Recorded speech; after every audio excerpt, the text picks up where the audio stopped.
Muy buenos días. Ánimo.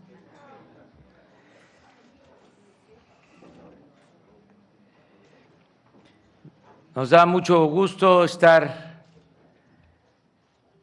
en Tijuana, Baja California, informando a todo el país sobre el tema de la seguridad pública. Se está trabajando todos los días de manera coordinada para garantizar la paz y la tranquilidad en el país. En esta ocasión nos reunimos, como siempre, a las 6 de la mañana, hora de Tijuana, Baja California, creo que 7 de la mañana en la Ciudad de México y en otras partes del país, para recibir el reporte sobre la incidencia delictiva, lo correspondiente al día de ayer. Y se decidió estar aquí en Tijuana porque en los últimos tiempos aumentó la inseguridad, sobre todo lo relacionado con homicidios. Se tomó el acuerdo con el gobierno estatal, con el ciudadano gobernador Francisco Vega, de enfrentar esta situación y se echó a andar un operativo especial conjunto de el Ejército, la Marina, la Policía Federal, la Policía Estatal, las policías municipales, para atender la emergencia en Tijuana, y se ha logrado un avance importante, una disminución considerable, sobre todo en lo que tiene que ver con el principal delito, los homicidios. Por eso vamos a informarles el día de hoy.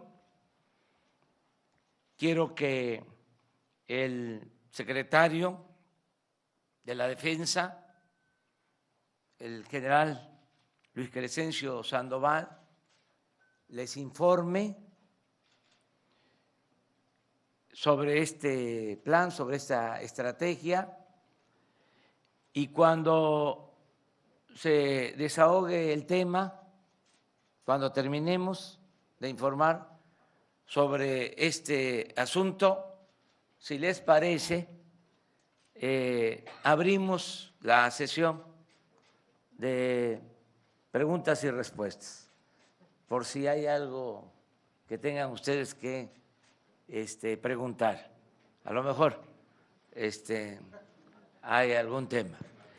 Entonces, vamos a darle la palabra al general Luis Crescencio Sandoval. Antes decirles que me acompaña también el secretario de Marina, el almirante José Rafael Ojeda, me acompaña el secretario de Seguridad Pública, Alfonso Durazo, y repito, subrayo, hemos contado con la colaboración del gobernador de Baja California, Francisco Vega de la Madrid.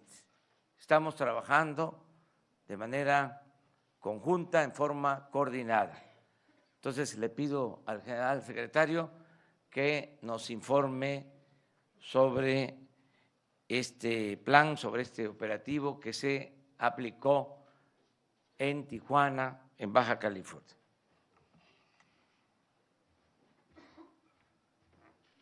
Con su permiso, señor presidente. Buenos días a todas y a todos. Bien, por favor, la primera lámina. Bien, en relación a la estrategia que se está desarrollando en todo el país y al recibir las instrucciones del señor presidente para atender principalmente esta parte de nuestro país, Tijuana en específico, se hizo un análisis de lo que se estaba desarrollando en coordinación con todas las áreas federales, estatales y municipales para poder determinar qué es lo que estaba sucediendo. Aquí ustedes ven en la primera lámina la problemática que identificamos. Organizaciones delincuenciales muy activas en el área, un trasiego de enervantes importante, esta es la frontera donde llega mucho de las drogas que se mueven, una gran cantidad de migración, una población flotante importante. Identificamos también una descomposición del tejido social y una demanda permanente de servicios. Esto nos conjugado, la siguiente, por favor, conjugado con lo que dentro de la estrategia nacional se ha establecido, que son 5 regiones aquí en el estado de Baja California. Vimos los efectivos que tenemos, tanto Sedena como Semar, para aplicar la estrategia, que son una región militar, 2 zonas militares, 2 guarniciones, 2 bases aéreas, 6 unidades operativas por parte de Sedena, por parte de Semar, una región naval con 16 unidades navales y ambos atendiendo las 5 coordinaciones regionales. Si ustedes ven en el recuadro del lado derecho los efectivos que tenemos en cada uno de los municipios. Enfocándonos a la directiva del señor presidente de atender Tijuana, la que sigue, por favor, reforzamos, determinamos que era una parte prioritaria la atención a Tijuana por lo que estaba sucediendo y se determinó incrementar los efectivos para poder atender de manera específica y obtener mayores resultados esta parte de Tijuana. A partir del 4 de febrero se incrementó el efectivo de personal de todas las instancias para esta región prioritaria, estableciendo como estrategia de protección ciudadana la siguiente, por favor. Esta es lo que determinamos o a lo que nos llevó el análisis que realizamos por parte de todas las instancias encargadas de seguridad. La Secretaría de Seguridad y Protección Ciudadana, Sedena, Semar, el Centro Nacional de Inteligencia, autoridades estatales, municipales. Tijuana, dentro de la estrategia, se hizo la división de 11 sectores en los cuales hay algunos que son de mayor prioridad por la delincuencia que está presente o por la incidencia de homicidios dolosos en el área. Dentro de estos sectores se establecieron 21 bases de operaciones mixtas, gracias, 21 bases de operaciones mixtas que están trabajando en estos sectores. Estas bases están conformadas con personal de Sedena, de Semar, Policía Federal, para poder atender a toda el área de la ciudad. Y 6 puestos militares de seguridad donde se hacen revisiones indistintamente a los vehículos que transitan. De tal manera que tenemos aquí los efectivos que están desplegados en el área por parte de Sedena, por parte de Semar, por parte de la Policía Federal, y haciendo un total de 2.231 elementos. Todo este personal atiende esta parte de la ciudad, cubriendo todos los servicios que ya mencioné. Adicionalmente, la Policía Federal está en servicios en los puentes y en otras actividades que coadyuvan a toda la estrategia de protección ciudadana en Tijuana. La que sigue, por favor. ¿Cuáles han sido los resultados a partir del 4 de febrero aquí en Tijuana? Esto que ustedes ven en la pantalla es exclusivamente lo de Tijuana. Los detenidos las dosis de cristal, marihuana, dosis de marihuana, kilogramos de marihuana, kilogramos de cristal. Estos kilogramos de fentanil es, bueno, ustedes saben que esta es la droga más letal en la actualidad y son una cantidad importante de kilogramos. También cocaína, armas largas, armas cortas, vehículos y personas liberadas. Uno de los aspectos que hemos tenido como resultado de la estrategia es un incremento en el sistema de denuncias, que esto nos ayuda a cumplir a todos los que estamos involucrados en esta actividad con la misión que tenemos. También se ha apoyado la caravana migrante y actividades de programas sociales. También nos dimos a la tarea entre todos a poder determinar cuál era la percepción de la ciudadanía después de este lapso que tenemos de estar operando en Tijuana. Identificamos que había precisamente el incremento de la denuncia ciudadana, una fortaleza en las instituciones de seguridad pública y en las acciones interinstitucionales, una mayor actividad económica, una recuperación del flujo de turistas, una demanda para que las fuerzas de seguridad tengan un mayor contacto con la ciudadanía y presencia en áreas conflictivas, que estas áreas conflictivas van a estar en constante evaluación. En el inicio de la estrategia se determinaron algunas y se están reevaluando, y un incremento en la percepción de seguridad ciudadana. También identificamos que es necesario continuar con este esfuerzo interinstitucional para fortalecer el Estado mexicano, la presencia de aquí del Estado mexicano. La que sigue, por favor. Esta es una gráfica donde muestra aquí en esta región prioritaria de Tijuana en la disminución de homicidios dolosos. Aquí ustedes ven, antes de la estrategia teníamos un promedio de 5.2 homicidios y hubo una reducción del 21%, quedando al 4.0 más o menos de homicidios promedios diarios. Entonces ha habido una reducción importante. Creo que esta es la última gráfica. Finalmente, un agradecimiento y un reconocimiento al gobierno del Estado por el trabajo que se ha realizado de manera conjunta, al presidente municipal también, que dentro de las acciones adicionales ya nos está ya poniendo a disposición algunos terrenos donde serán construidas instalaciones de la Guardia Nacional, y pues a todo el personal de las Fuerzas Armadas, de la Policía Federal, que el trabajo que han desarrollado aquí en Tijuana ha sido importante, ahí lo vemos en los resultados, y bueno, ese trabajo lo desarrollan en beneficio de toda la sociedad de aquí de Tijuana. Muchas gracias. Vamos a presentarles los uniformes que serán empleados por la Guardia Nacional. ¿Pueden pasar, por favor?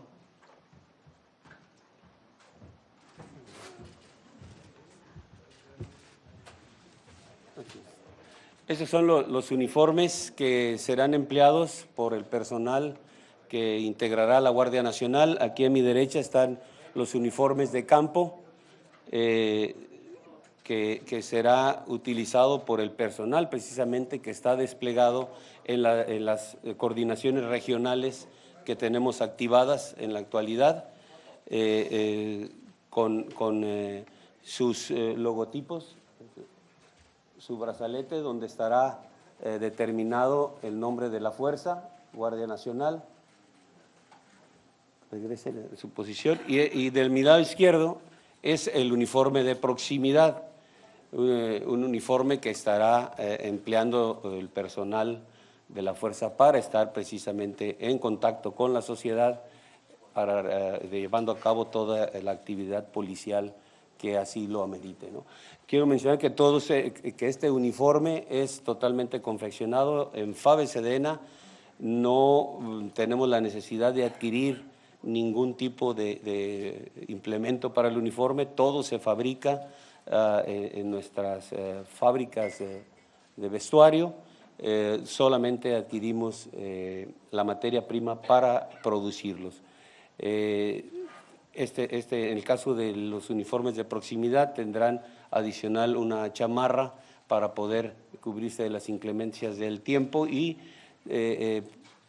la chamarra tendrá sus posibilidades para que le permita al elemento actuar sin retirarse la chamarra a través de cierres que le facilitan el emplear las herramientas que trae a su disposición para cumplir su tarea de manera sencilla, rápida y fácil. Entonces, estos serían los uniformes. Empezaríamos ya con la autorización del señor presidente a producirlos para tener en aproximadamente un mes y medio o ya al personal portando este tipo de uniformes. Muchas gracias. Es orden, señor.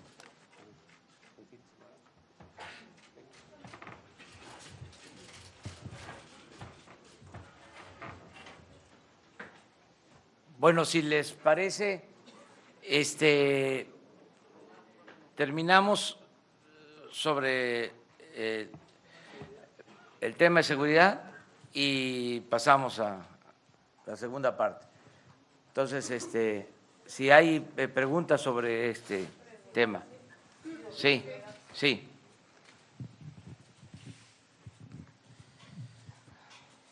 Sí, presidente, buenos días, buenos días. Preguntarles si tendrán mayores datos de cuándo ya estará funcionando la Guardia Nacional, con cuántos elementos, cuánto se va a pagar a cada uno de los elementos, de qué presupuesto estamos hablando para este año. A ver si lo hacemos de manera conjunta. Yo respondo en lo general y también el secretario de la Defensa y el secretario de Seguridad Pública, que me acompañan aquí. Yo puedo decirles que ya se publicó en el diario oficial el día de ayer la reforma a la Constitución para la entrada en vigor de la Guardia Nacional, el día de ayer. Vamos a organizarnos de manera que tengamos presencia en todo el territorio nacional. Esto es el eje de la actuación de la Guardia Nacional son las coordinaciones territoriales. Van a existir 266 coordinaciones territoriales. En 266 coordinaciones territoriales va a actuar la Guardia Nacional con el número de elementos necesarios. Desde luego que vamos a tener más elementos. En una primera etapa se van a incorporar elementos de la Policía Militar, de la Policía Naval y de la Policía Federal. También nos van a ayudar ya elementos tanto del Ejército como de la Marina que tienen otras tareas para reforzar a la Guardia Nacional. Y se está haciendo una convocatoria, un reclutamiento para tener a todos los elementos. Es un giro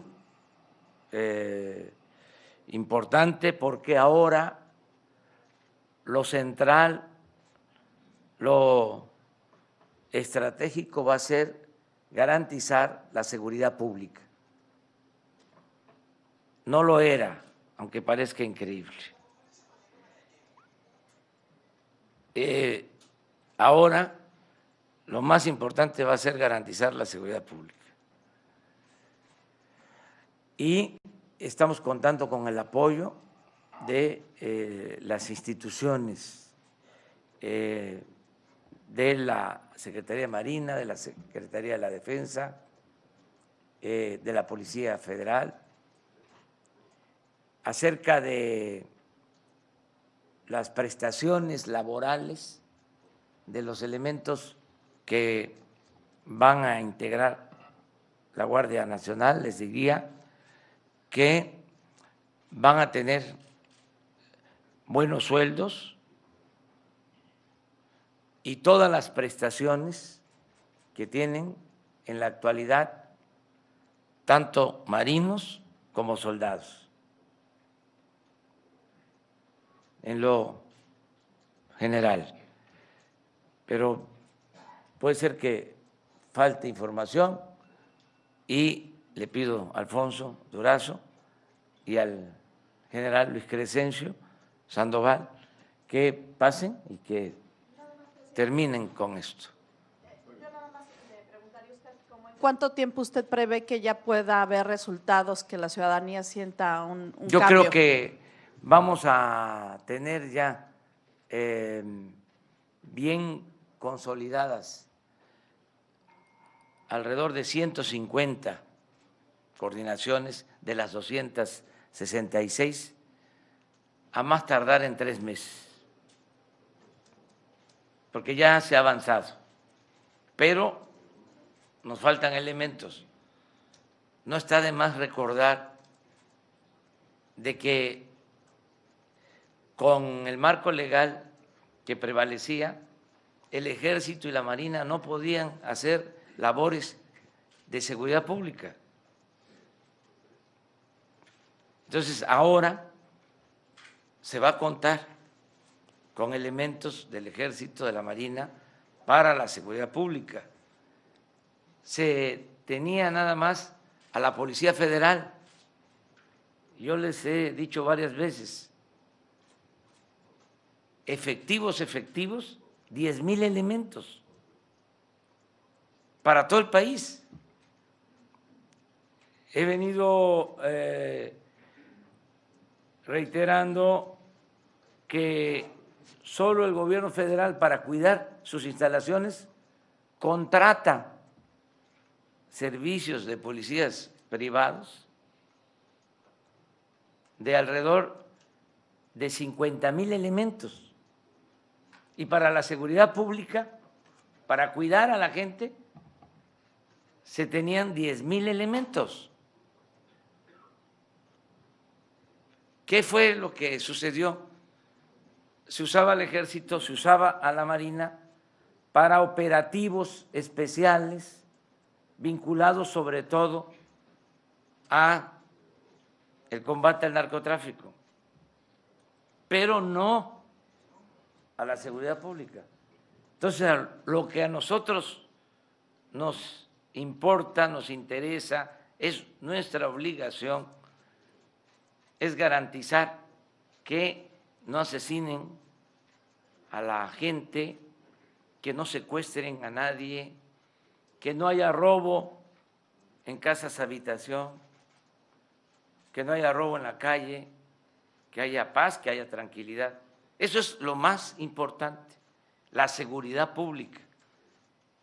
Entonces, se tenían pocos elementos y se destinaban a seguridad interior y a seguridad nacional. No sé si ustedes saben o han escuchado del Plan Mérida, por ejemplo. Pues tiene que ver con una estrategia enfocada a enfrentar el narcotráfico, pero no había una estrategia para la seguridad pública. Entonces, ese es el cambio y no voy a dejar de aclarar también que el fundamento de nuestra política de seguridad tiene que ver con atender las causas que han originado el incremento de la delincuencia. ¿Y cuáles son esas causas? Pues la falta de crecimiento económico, la falta de empleo, los bajos salarios, la desatención a los jóvenes, la falta de bienestar, la corrupción que ha imperado en el gobierno. Entonces, como todo eso se va a atender, vamos a tener condiciones con esta estrategia de la creación de la Guardia Nacional para garantizar la paz y la tranquilidad en el país. Gracias. Gracias, señor presidente.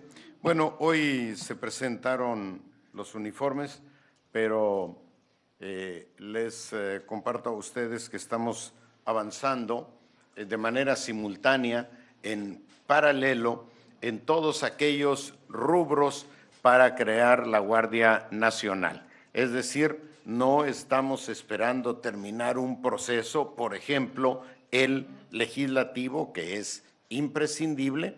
Estamos en paralelo viendo la parte legislativa, la parte presupuestal, que es fundamental, ahorita me detengo un poquito, la parte administrativa, la parte de infraestructura, reclutamiento y, por supuesto, la estrategia para el despliegue operativo. En lo legislativo, ayer se publicó, como informaba el señor presidente, el decreto que crea la Guardia Nacional a partir de las modificaciones constitucionales que ustedes conocen. Faltan todavía un par de iniciativas que estamos ya trabajando. Puedo decirles a ustedes que están sumamente avanzadas y que probablemente las presentaremos la próxima semana. Esta es la ley reglamentaria de los artículos constitucionales que dieron origen a la Guardia Nacional. La ley de la Guardia Nacional la estaremos presentando seguramente la próxima semana, en general pudiera decir en unos días más, pero también la ley sobre el uso de la fuerza y la ley sobre el registro nacional de detenidos. Ese es en el aspecto legislativo. En el aspecto presupuestal, recuerden ustedes que la Guardia Nacional se crea con elementos provenientes de Policía Federal, Defensa y Marina, y ellos vienen acompañados de su respaldo presupuestal, de todo aquello que requieren en sus respectivas áreas para operar. Consecuentemente, el impacto presupuestal se refiere solo a aquellos nuevos elementos y a la construcción de la infraestructura correspondiente para tener un despliegue regional, como lo mencionaba el señor presidente, en todo el país, en las 266 regiones, comenzando por 150. Entonces, en la parte presupuestal, estimamos que el impacto para este año de la Guardia Nacional podría oscilar entre 15 y 20 mil millones de pesos para un cuerpo de seguridad que este año va a tener alrededor de 80,000 elementos. Los primeros estarán en 3 meses y así cada 3, 4 meses estaremos avanzando en el fortalecimiento de esas 150 regiones. Vean, si me permite, presidente, no me quiero extender, pero vean ustedes la relevancia de tener una región integrada con un estado de fuerza casi suficiente para enfrentar la criminalidad. La primera expresión la tenemos aquí en Tijuana, que fue definida como una de las regiones prioritarias, pero todas las regiones prioritarias están dando buenos resultados. No vamos a engolosinarnos con lo que se logra, porque no tenemos todavía el personal suficiente, no obstante su condición de región prioritaria, pero no hay de dónde sacar elementos para tener el número suficiente de personas. En lo administrativo, hay la indicación del señor presidente de homologar percepciones y prestaciones sociales. Por un lado, la Policía Federal tiene sueldos mayores que el Ejército y la Marina, pero tiene prestaciones sociales muy bajas. Por otro lado, la Secretaría, los elementos de Defensa y Marina tienen menores sueldos, pero tienen prestaciones sociales extraordinarias. Entonces vamos a avanzar en la homologación. Los sueldos en el caso de la Policía Federal andan en alrededor de 15,000 pesos. Entonces, los elementos de la Policía Militar y Naval van a tener el incentivo de un incremento paulatino hasta llegar muy cercanamente en el tiempo a las percepciones que hoy tiene la Policía Federal. Ese es el atractivo. A la inversa, los elementos de la Policía Federal tendrán el atractivo de que se progresivamente alcanzarán, pero progresivamente, pero muy cercanamente, las prestaciones sociales equiparables a las de la Policía Militar y Naval. Quiero aquí decir que ambas instituciones tienen las mayores prestaciones en el país. Es realmente una cosa ejemplar la parte de las prestaciones sociales. En el caso del reclutamiento, aquí hablará mi general, y también de la parte del despliegue operativo que ya se está visualizando.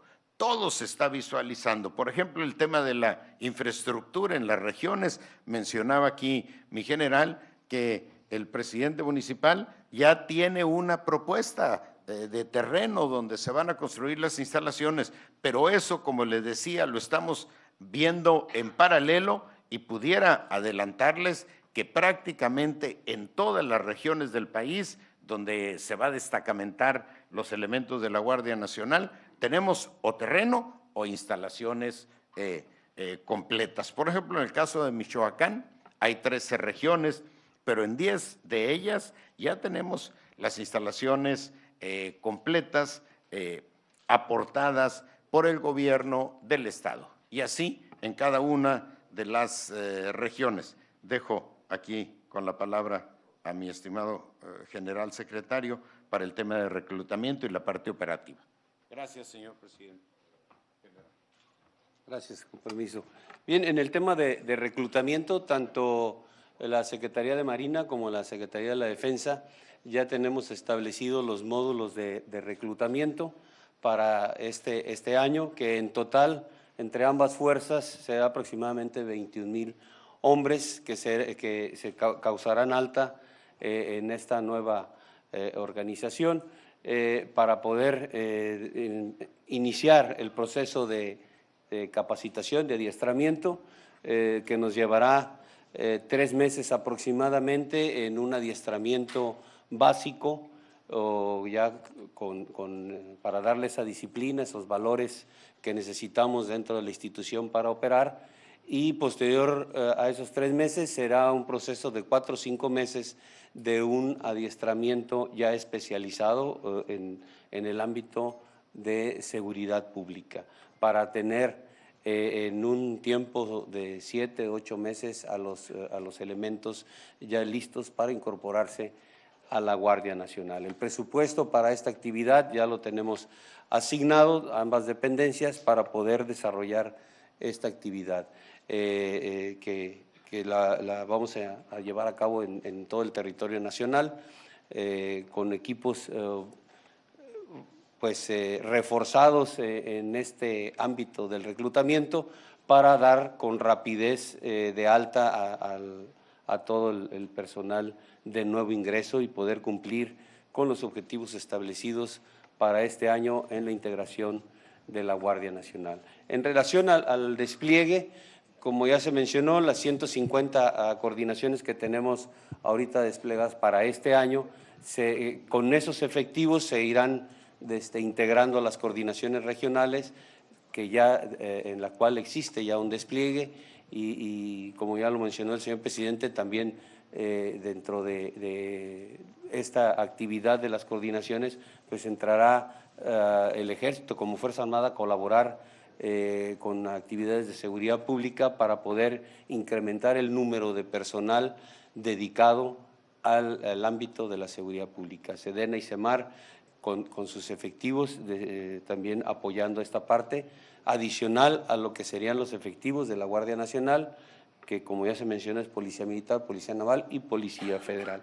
Entonces iremos cubriendo, dándole la prioridad a esas áreas que se identifican con mayor problemática, que determinamos como áreas prioritarias de atención a la seguridad pública, ir cubriendo el espacio con hombres para poder estar atendiendo a la ciudadanía y evitar que se presenten pues, los delitos que mayor afectan que mayormente afectan a la población. Muchas gracias.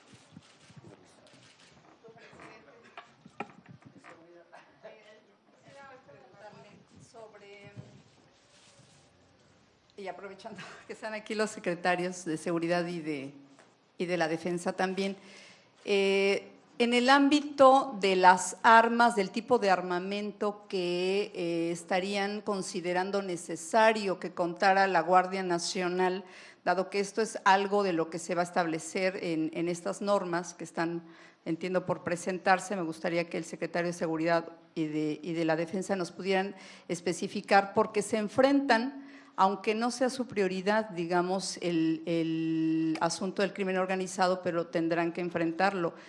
Ellos cuentan con armamento de alto poder en muchos casos y a veces se han visto en desventaja. Sin embargo, también hay que regular el uso de la fuerza. Entonces, ¿cómo lo están considerando? Uno. Y dos, las armas también, uno de los problemas más graves es el ingreso, la compra de armas por parte justamente de los grupos criminales. ¿Cómo combatirlo, cómo limitarlo? Esto se ha hablado durante muchos años y no lo han logrado. ¿Cómo lo estarían planteando en ese sentido? Y, presidente, entiendo que va a haber una ronda después sobre otros temas, pero quisiera adelantarle mi pregunta, si me la responde más adelante, sobre el tema de la reacción del Vaticano. Ya el Papa Francisco ha dicho que agradece mucho la invitación que se le está haciendo para acudir el próximo año justamente para este tema de los 500 años en México, pero que no podrá venir, que él ya ha venido a México, es decir, está pues de alguna manera señalando que no va a venir. Y también ha habido reacciones en el sentido de la carta que usted le envió a el rey de España, cuestionamientos de que esto es atemporal, de que finalmente esos reclamos pues están abriendo como una brecha, un frente con respecto a las relaciones de México y España. Si más adelante me lo responde, se lo voy a agradecer. Sí, a ver, Alfonso, si les parece, con Alfonso cerramos y ya entramos a preguntas y respuestas. Gracias.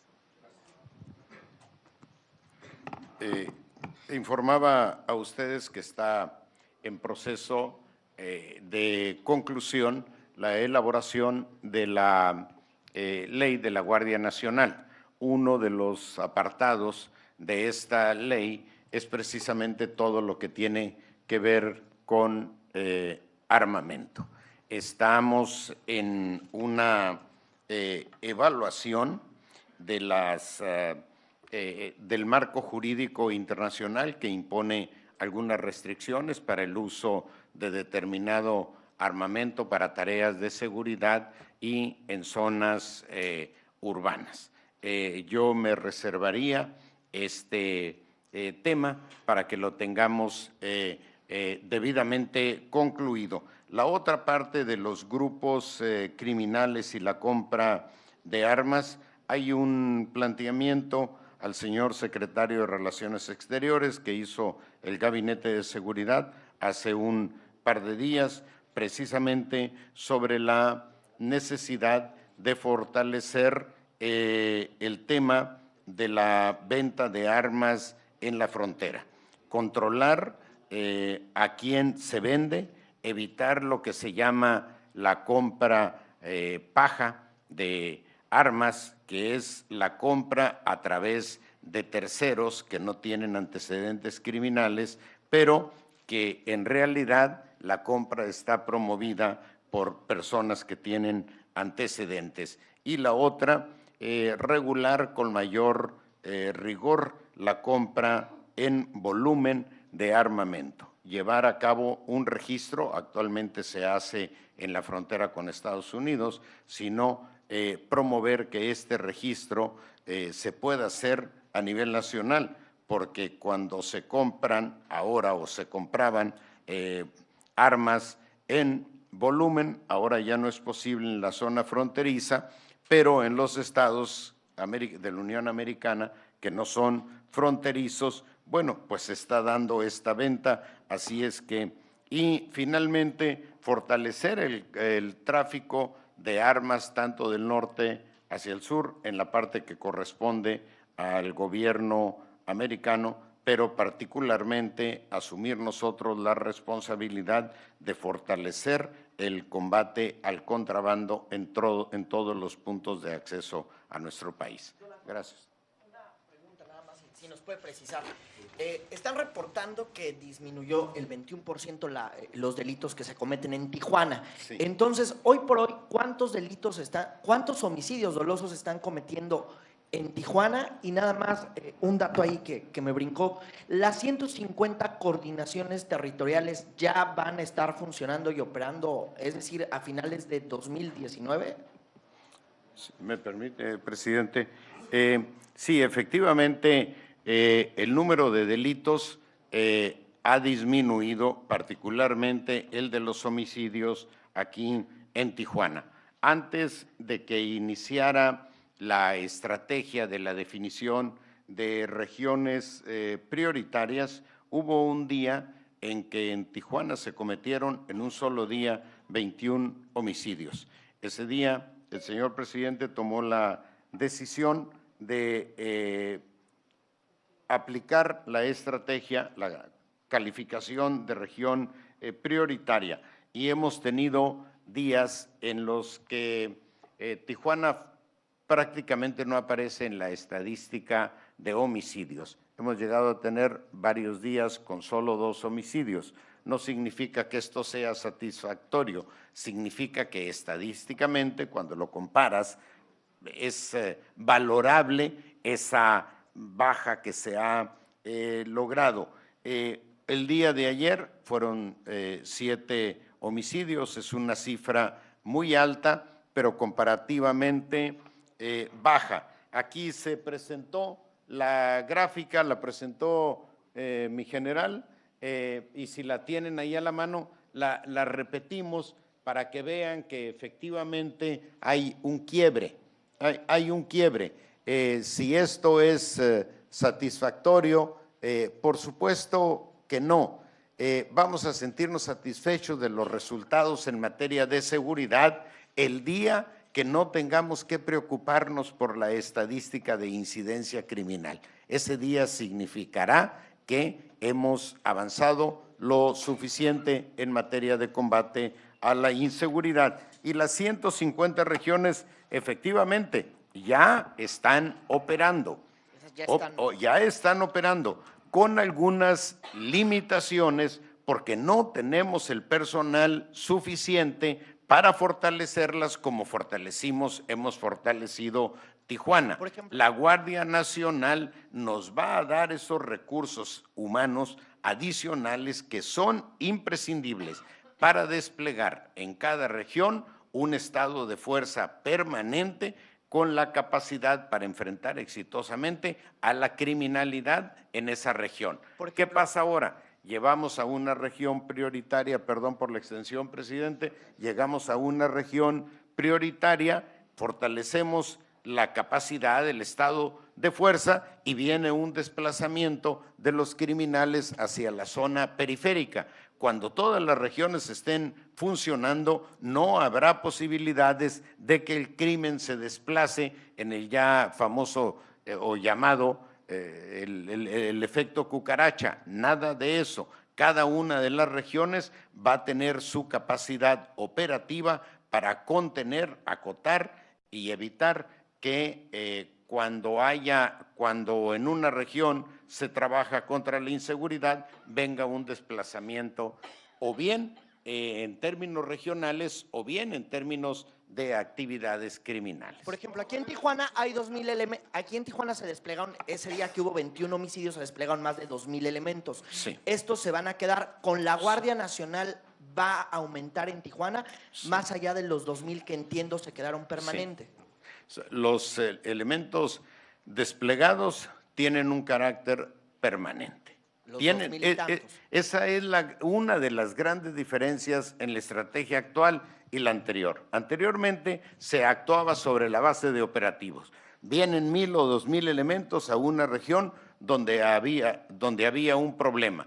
Lo estabilizaban en una semana, 15 días, y ahí iban de regreso a apagar otro conflicto en algún otro lado. La estrategia es de carácter permanente, por eso la insistencia en fortalecer cada una de las regiones. Este personal es permanente y una vez que instalemos, que tengamos la Guardia Nacional y que logremos el crecimiento suficiente de esta institución, por supuesto que vamos a fortalecer el estado de fuerza aquí en Tijuana y en todas las 150 regiones del país de manera inicial, pero también el próximo año serán 200 y esperamos que el 2021 tengamos ya 120,000 elementos de la Guardia Nacional y con ello tener capacidad para una presencia fuerte en cada una de las regiones. Y para el 2023 la meta es contar con 150,000 elementos de la Guardia Nacional. Todo este proceso está asociado a una capacidad presupuestal que en este momento vemos, por supuesto, viable. Gracias. Sí, por supuesto. Ahorita se las proporcionamos a Jesús, por supuesto que sí. Gracias. ¿Cuándo quedaría definido el jefe de la Guardia Nacional y si ya tiene algunos perfiles? Bueno, ya respondo y cerramos el tema y abrimos el otro. ¿De acuerdo? O ya cerramos en definitiva y ya lo dejamos para mañana lo demás. Bueno, miren, vamos a decidir sobre el comandante de la Guardia Nacional en una semana más. Ya se está haciendo una auscultación para definir a quienes van a formar parte del Estado Mayor de la Guardia Nacional. Les recuerdo que en el Estado Mayor de la Guardia Nacional participa un representante de la Secretaría de Marina. Y quiero decir que aquí está con nosotros el secretario de Marina, el almirante José Rafael Ojeda Durán. Está aquí con nosotros como siempre. Y que en el caso de Baja California, como en otros estados, la Secretaría de Marina tiene a su cargo todas las regiones costeras. Por ejemplo, Ensenada, ahí es la Secretaría de Marina la que nos está apoyando en todo ese municipio que es de los municipios más extensos del país. Ellos ayudan hasta San Quintín, hasta Guerrero Negro, en los límites con Baja California Sur.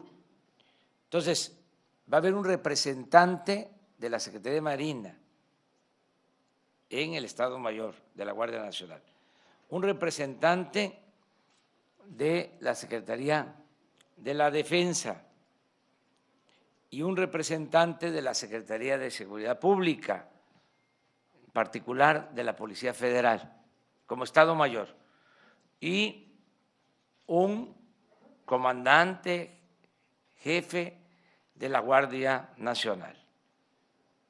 Ya estamos por definir quién va a hacerse cargo de este mando.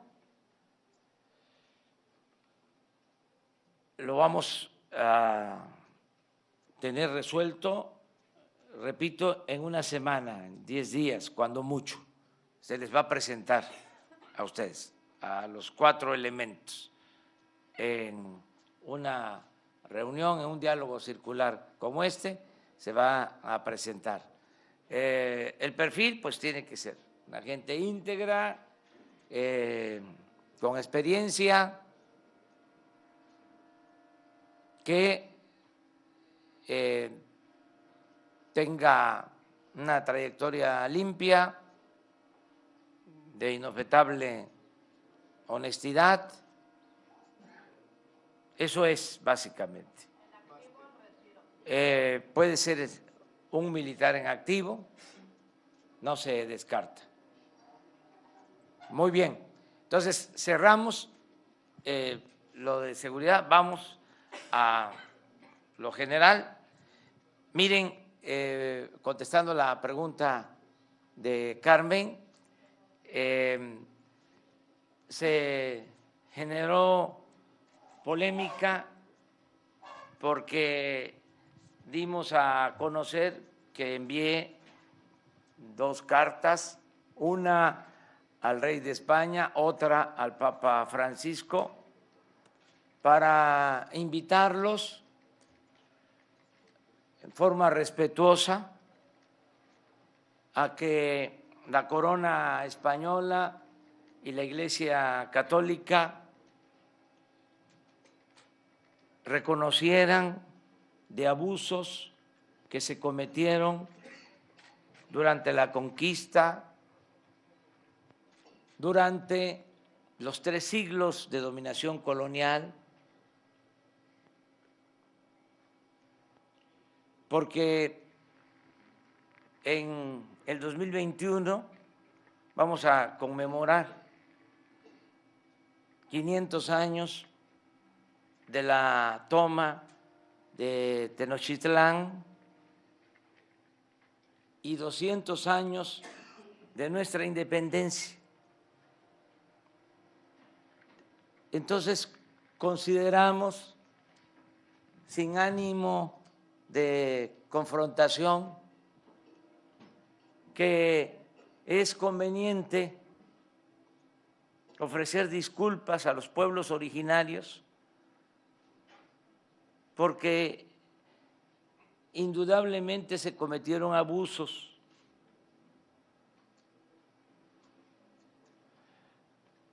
Pedir perdón por actos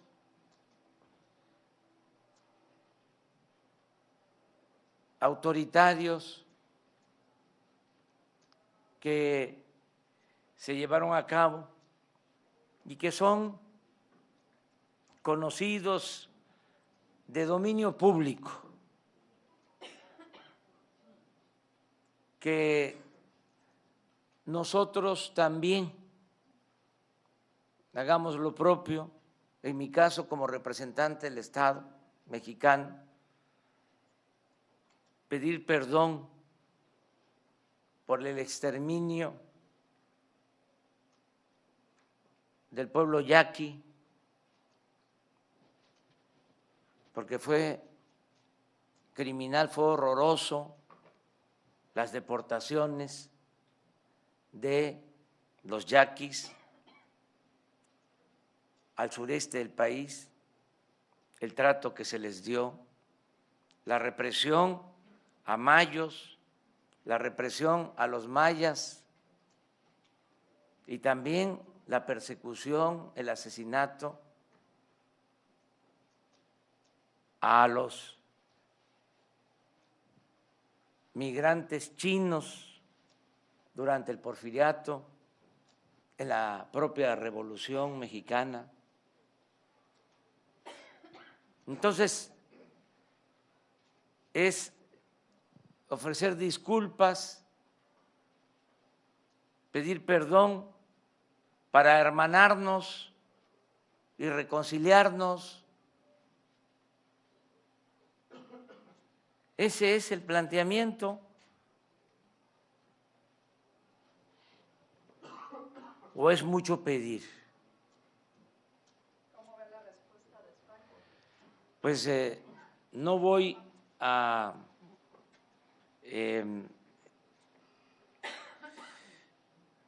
polemizar sobre este tema. Ya dimos a conocer nuestra postura, entregamos las cartas, hice el compromiso de que no las íbamos a publicar. Desde antier se aseguró sin pruebas de que se habían publicado, cosa que no hicimos. Ya aclaramos esta situación.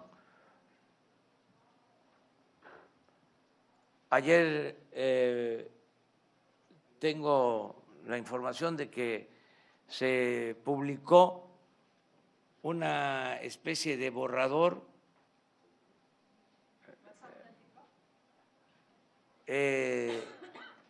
mutilado, es decir, parece que se publicaron 2 hojas de 4 que tiene la carta, sin firma. ¿Quién sabe cómo extrayeron ese borrador? ¿Quién lo filtró? No culpo pues a nadie, así son estas cosas, pero nosotros no vamos a dar a conocer por lo pronto el contenido de las cartas por respeto a los destinatarios, porque hablamos ya sobre esto. Vamos a esperar un tiempo que se serenen los ánimos. Se me hace que hubo pues una sobre respuesta, o sea, se exageró mucho, lo cual demuestra también de que ahí está el tema, subterráneo, en el subsuelo. Y también, como dije ayer, tiene la parte buena el que se haya abierto esta polémica, porque nos lleva a revisar nuestro pasado, a recordar la memoria histórica. Y eso es muy importante, porque el que no sabe de dónde viene, difícilmente va a saber hacia dónde va. Se le atribuye a Cicerón la frase de que la historia es pues la maestra de la vida. Y yo creo que tenemos que poner esto al corriente, ¿sí? Y ventilarlo, ponerlo en la superficie. Qué bien que se está polemizando sobre este tema.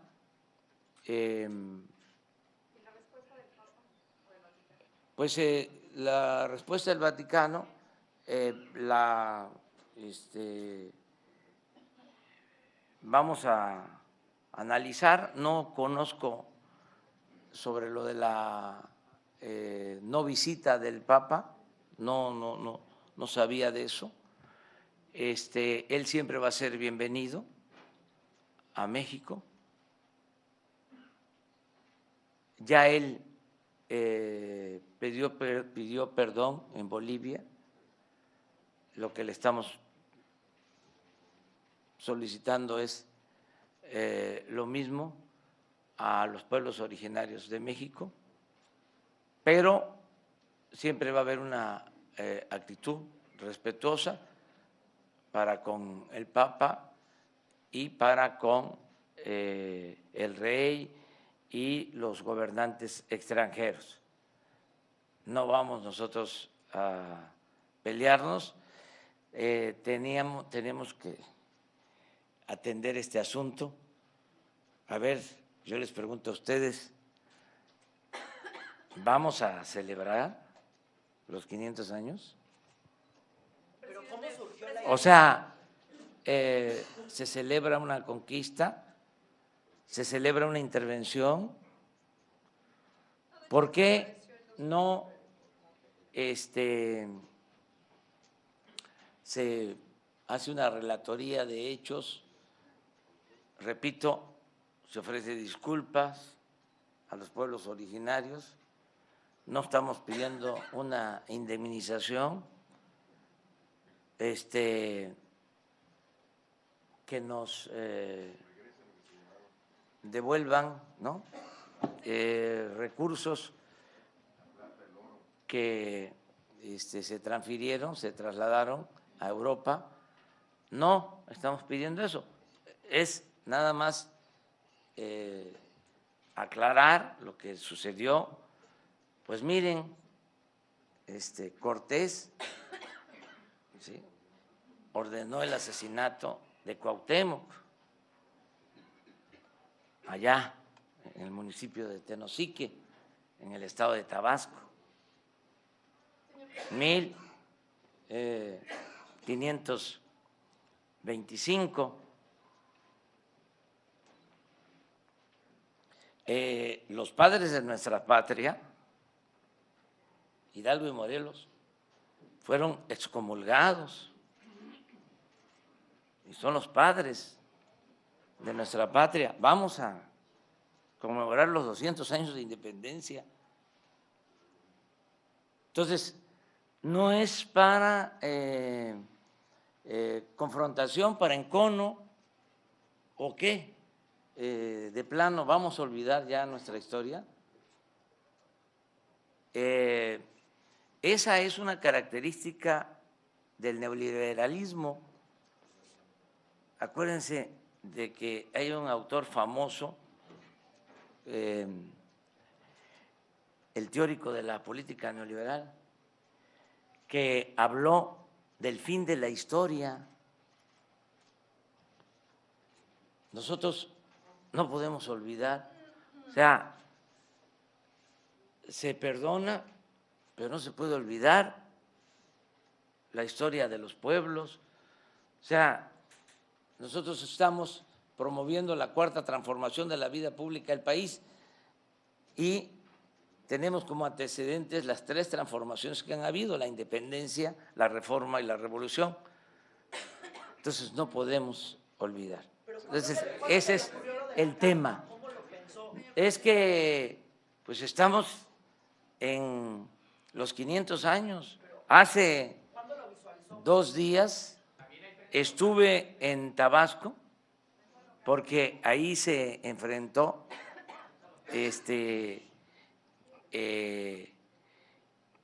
pues el ejército de Cortés con los representantes de los pueblos originarios, los mayas chontales. Ahí se da el hecho de la entrega de la Malinche y toda la historia de conquista. Son 500 años para nosotros, 1519 es el inicio 1521 es la toma de Tenochtitlán, pero muchas batallas, muchos sucesos, muchos enfrentamientos, los que son las guerras de invasión y también 3 siglos de dominación colonial. Si nos atenemos a los últimos tiempos,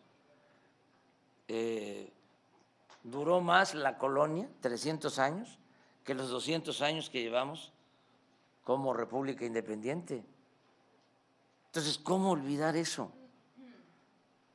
Entonces, no vamos nosotros a confrontarnos con nadie, pero no padecemos amnesia. Telemundo reveló un documento del gobierno de Estados ¿Quién? Unidos. Telemundo reveló un documento del gobierno de los Estados Unidos con rostros y nombres de personas de varios países, entre ellos mexicanos. Estas personas fueron interrogadas por el gobierno de Estados Unidos y México. Primero, saber si usted conoce del tema y segundo, saber hasta qué punto llega la colaboración del gobierno de México y Estados Unidos para investigar y en este caso pues espiar a abogados, activistas y periodistas que estuvieron cerca de la caravana migrante. Nosotros no hacemos eso. Nosotros ya incluso se canceló el CISEN, no existe ya el espionaje, la persecución a ciudadanos. Hay un grupo de inteligencia para atender problemas de inseguridad y de violencia, pero ya no existe el espionaje político que había y que padecimos todos. Eso ya no existe. Pero no lo hizo México. Sobre las caravanas migrantes, presidente, una pregunta. ¿Qué tal? Perdón. José Ibarra, de Grupo Gili, Frontera, La Crónica y El Imparcial. A propósito del tema migratorio, hay un sector todavía amplio en Baja California que está en desacuerdo con la llegada de caravanas y los acuerdos. Si nos pudiera también explicar cuáles son exactamente con países en el sur y con Estados Unidos específicamente, porque los que están llevando el proceso de asilo en la Unión Americana ahora están siendo regresados a nuestro país. Entonces, ¿qué opinión hay sobre eso? Y un segundo tema, el de la gasolina, ya está más cara que en enero. ¿Qué estrategia se piensa realizar? Sobre todo también está más cara que en San Diego, aquí en Tijuana. Son 2 temas, migración y gasolina. Sí, en el caso de migración estamos trabajando en colaboración con el gobierno de Estados Unidos para atender las causas del fenómeno migratorio. Sentimos que no se resuelve nada con el uso de la fuerza, con medidas coercitivas, que lo mejor es promover el desarrollo en Centroamérica, en México, que la gente tenga trabajo y no se vea obligada a emigrar. Y eso es lo que estamos haciendo. Estamos buscando que se firme un acuerdo de colaboración económica para que haya inversiones de Estados Unidos en México, sobre todo en Centroamérica y en el sureste de nuestro país. Eso es lo que se está haciendo, cuidando que sea una migración ordenada, que se cumpla con las leyes migratorias y al mismo tiempo que se protejan los derechos humanos, porque se tiene el derecho a vivir libre de miseria. Y mucha gente sale de sus pueblos, emigra por necesidad, no por gusto. Entonces estamos atendiendo esto de esa forma, llevamos muy buena relación con el gobierno de Estados Unidos.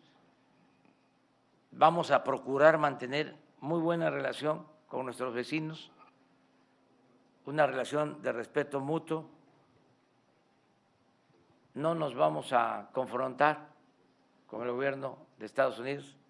Acerca de la gasolina, aquí en toda la frontera, aunque no les gusta a los conservadores, porque ellos no lo hicieron, se está aplicando un programa especial.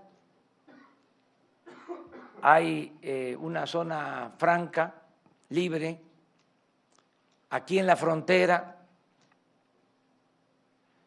Se redujo el impuesto sobre la renta al 20%, se redujo el IVA del 16 al 8%, se homologan los precios de los combustibles. Debe costar la gasolina lo mismo que cuesta del otro lado, y así en los 3.180 kilómetros de frontera.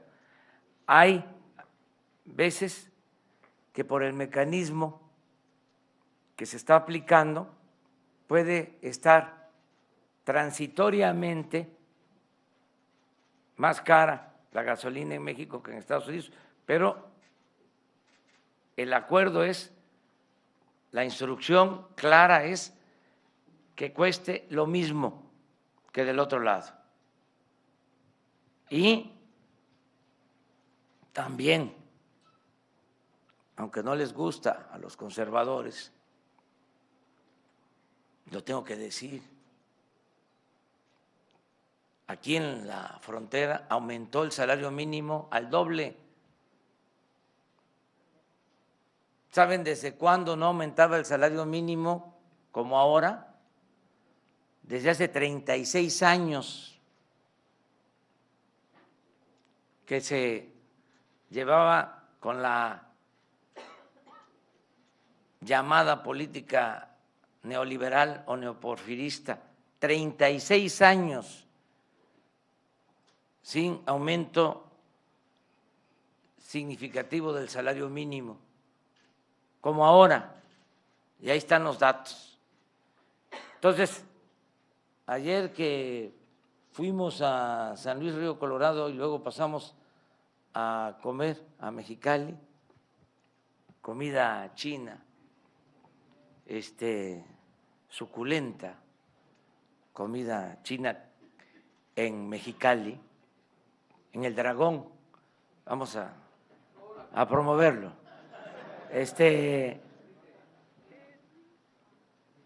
Que puse esto, algunos me contestaron en las redes sociales que no era cierto,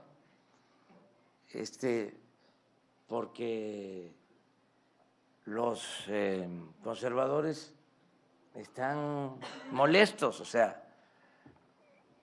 que se serenen, que se tranquilicen. Estamos cumpliendo con nuestros compromisos.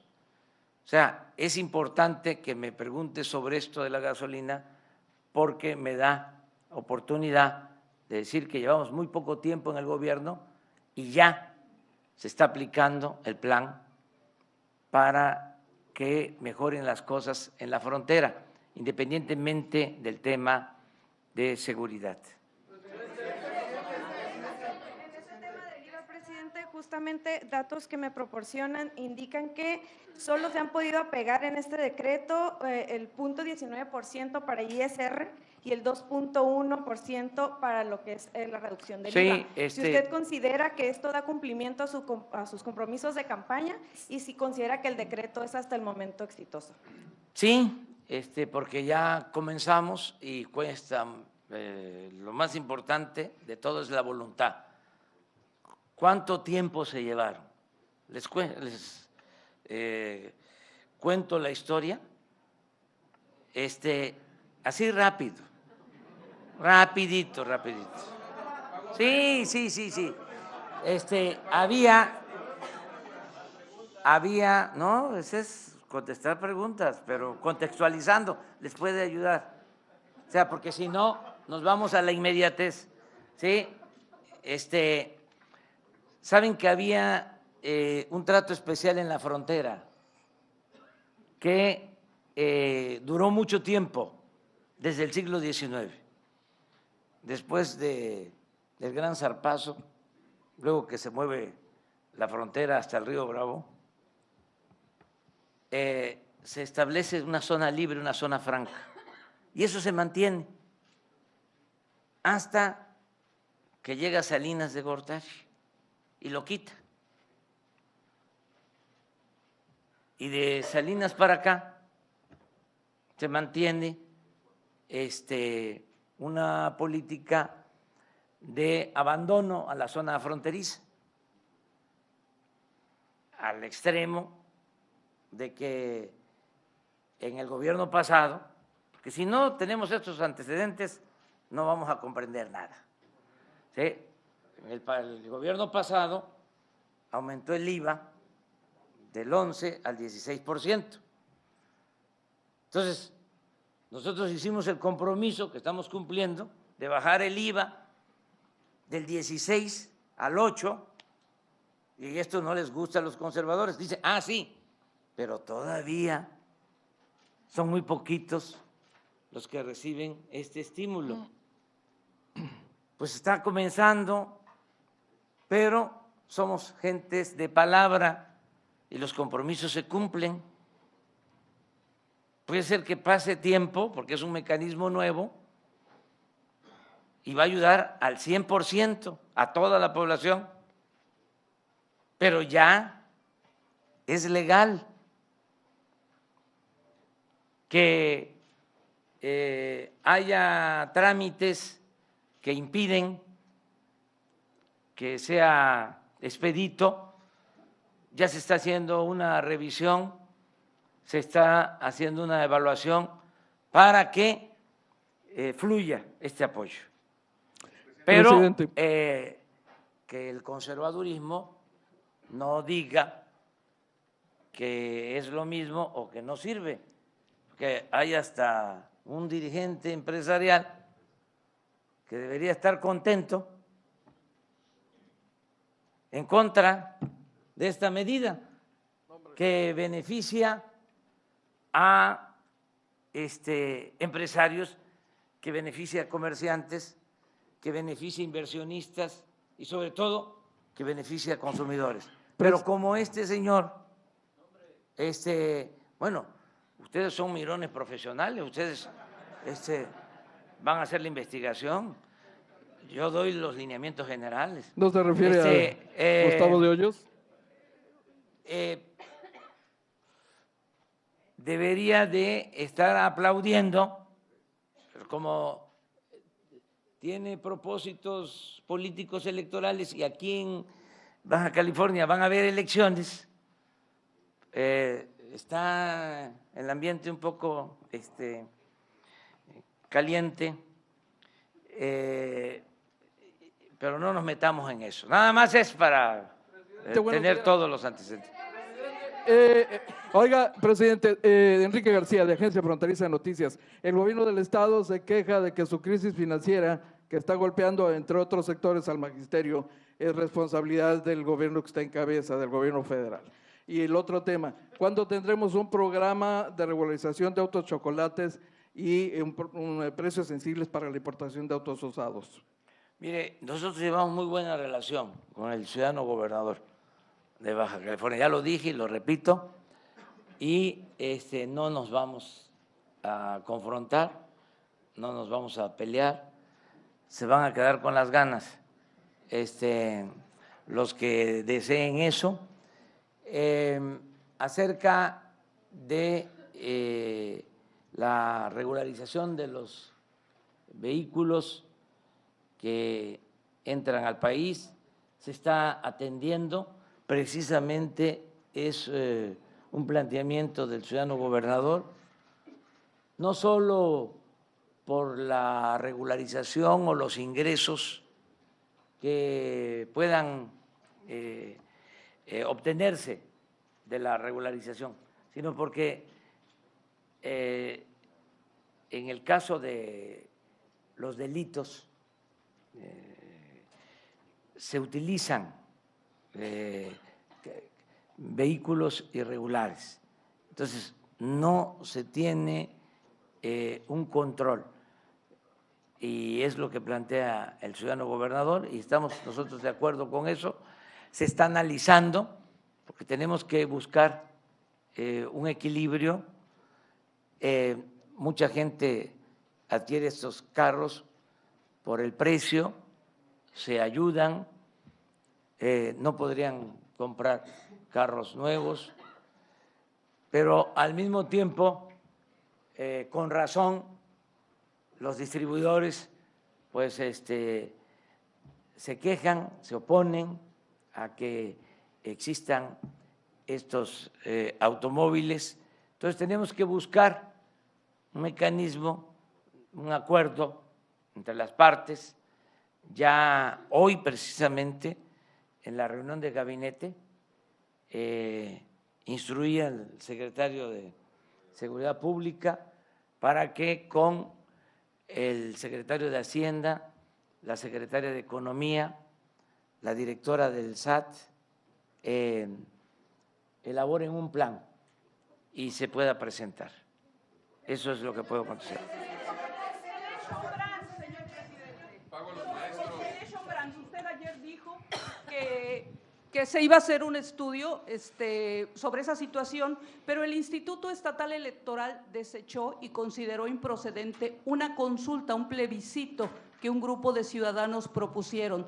Pero además también un estudio puede llevarles tiempo y la planta ya casi lleva el 40% de avance de construcción. Lo vamos a resolver pronto. En efecto, hay una inconformidad por esta planta, no se puede ocultar que existe esta inconformidad. Nosotros no vamos a tapar nada porque no tenemos preferidos. Nosotros no protegemos a ningún grupo. El nuevo gobierno democrático no tiene partido, no tiene sindicato, no tiene grupos de intereses creados. O sea, somos libres. Aquí precisamente en Baja California, lo recuerdo, en una gira, un migrante en San Quintín se me acercó, un hombre mayor, y me dijo, así como el presidente Juárez separó al Estado de la Iglesia, porque a Dios lo que es de Dios y al César lo que es del César, ahora, licenciado, lo que se necesita es separar el poder económico del poder político y que el gobierno represente a todos, a ricos y a pobres, que el gobierno no esté al servicio de un grupo, de una minoría. Y eso es lo que estamos haciendo. ¿Cree que debería hacerse Entonces, un plebiscito?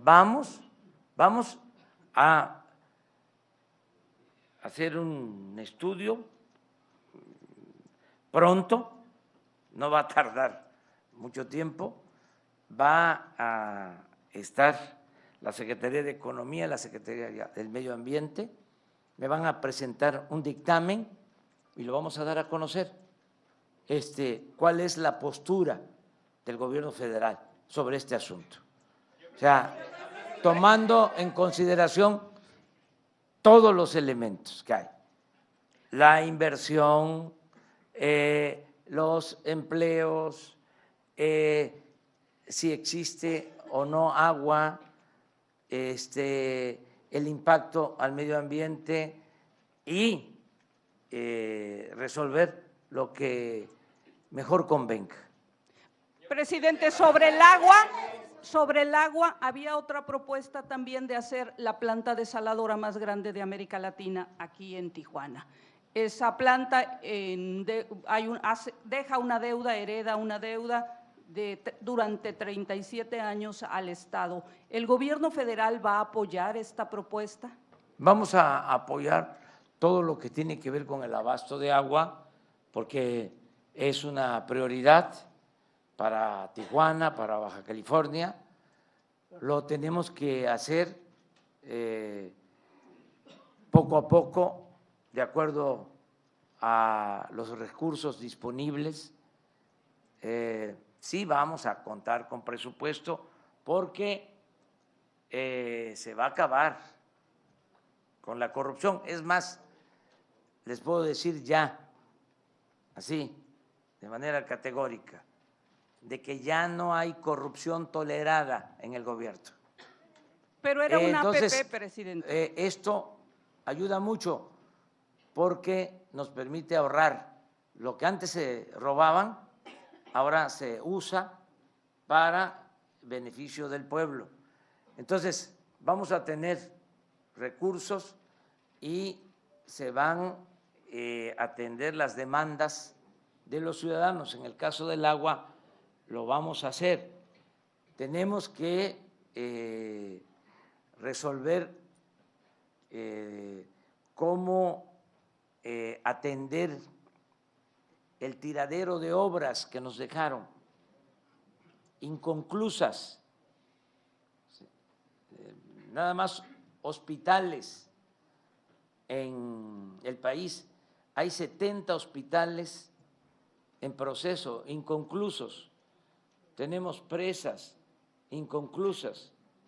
Tenemos muchas obras públicas que quedaron sin terminarse. Entonces, tenemos que ver qué vamos a reiniciar, qué se tiene que hacer, priorizar de acuerdo al interés general, no de acuerdo a los contratistas o a los políticos corruptos. Entonces, si hace falta el agua, no va a haber problema. Vamos a apoyar para que se tenga el agua. Y tengo la confianza, repito, de que nos va a alcanzar el presupuesto porque ya no hay corrupción, no hay lujos. Que aprovecho para decirles que hoy se da a conocer en el portal de la ONU, hoy se da a conocer en el portal de la ONU el aviso de la venta del avión presidencial.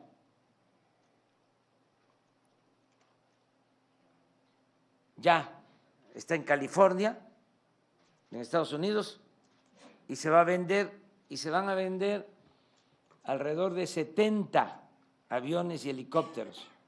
¿Cuánto pensamos que vamos a obtener? Alrededor de 10,000 millones de pesos. Entonces, si no hay corrupción y no hay lujos en el gobierno, nos va a alcanzar el presupuesto para atender las demandas de la gente. 2 más. Presidente. 2 más. Aunque me hagan un motín emocional, 2 más. A ver, porque estamos en Baja California, en Tijuana, las 2 preguntas de periodistas de aquí. A ver, vamos contigo. Bueno, pues usted habló ahorita de que estamos en tiempos electorales y precisamente en ese sentido, pues estamos viendo que se está, pues ahora sí que violentando el artículo 32 de la Constitución, en donde se dice que no se puede gobernar en un estado territorio mexicano si precisamente es una persona extranjera. Y en ese sentido yo le quiero hacer entrega a usted de unos documentos de un personaje que político, en donde se está postulando para gobernador. Es Jaime Bonilla Valdés, que pues desafortunadamente, pues él es republicano, ha trabajado en el extranjero, en el gobierno extranjero, ha apoyado a Donald Trump y también sabemos y tenemos conocimiento que pues que ha apoyado también a los proyectos del muro fronterizo. Entonces eso sí nos alarma a todos nosotros que somos de Tijuana, que somos del estado, en que pues en ese sentido pues que se ponga en manos, pues no sé, que se pudiese hacer. Ahí está todo documentado. Ahora Sí, está pero todo no me documentado. voy a meter en eso, o sea, aquí sí. Está O sea, todo qué bueno documentado. porque ya nos ahorramos un tiempecito. A ver, la siguiente, falta una. Precisamente no nos quedó claro, porque el gobierno del estado dice que le debe la federación desde el año pasado más de 4.217 millones de pesos y que están esperando que de alguna forma se los restribuya otra vez o se los devuelva esta administración y más como recursos extraordinarios que no estaban definidos. ¿Qué posibilidades reales hay de que estos recursos pues de alguna forma se los pueda restituir su gobierno a la bolsa? Y perdón, me apena, pero tenemos aquí una petición sobre todo porque tenemos un movimiento de Yo sí soy periodista, sobre el mecanismo de protección a periodistas. Aquí en Baja California hemos sido testigos de cómo se protegieron voceros de narcos con este mecanismo, que después amenazaron a periodistas que tuvimos que ser protegidos por el mismo mecanismo de los que ya estaban protegidos. Así de loco, aunque se escuche, así sucedieron las cosas el año pasado, señor. Entonces, nada más, para no entretenerlo mucho, me permite entregarle el documento y si nos aclara este asunto. Sí, mire, según mi información, estamos nosotros al corriente, pero si existiese alguna deuda con el gobierno de Baja California, desde luego que no solo se reconoce o se reconocería, sino se entregarían los recursos. Es cosa de verlo, en la Secretaría de Hacienda, o sea, y no meternos aquí a esa discusión. Hay un mecanismo para eso. Los gobiernos estatales, en este caso el gobernador de Baja California, tiene toda nuestra confianza. Él puede pedir una aclaración, Hacienda se le debe de atender. Nosotros tenemos que ser respetuosos de los gobiernos estatales, de la soberanía, de la autoridad, de los gobernadores, de los presidentes municipales. Así lo vamos a hacer. Parte de la transformación es que ya no es como antes, de que el poder de los poderes era el ejecutivo, el presidente. No es así. Esto ya cambió, ya hay un verdadero Estado de Derecho. Antes había un Estado de chueco. ¿Cuándo empezará el plan para castigar la corrupción estatal? Señaló en campaña, calificó incluso el gobernador como uno de los gobernadores más corruptos Pero de la República. no voy. ¿Cuándo empezará ese plan pero para castigar fíjense la que corrupción en los estados? No Mi voy nombre es Isaí Lara a Bermúdez. entrar en ninguna confrontación y con todo respeto, no voy a caer en ninguna provocación. Miren cómo termino. Amor y paz. Amor a paz. Abrazos, muchos abrazos. Muchas gracias. Nos vemos mañana los que nos van a acompañar y vemos esto, lo que me vas a entregar.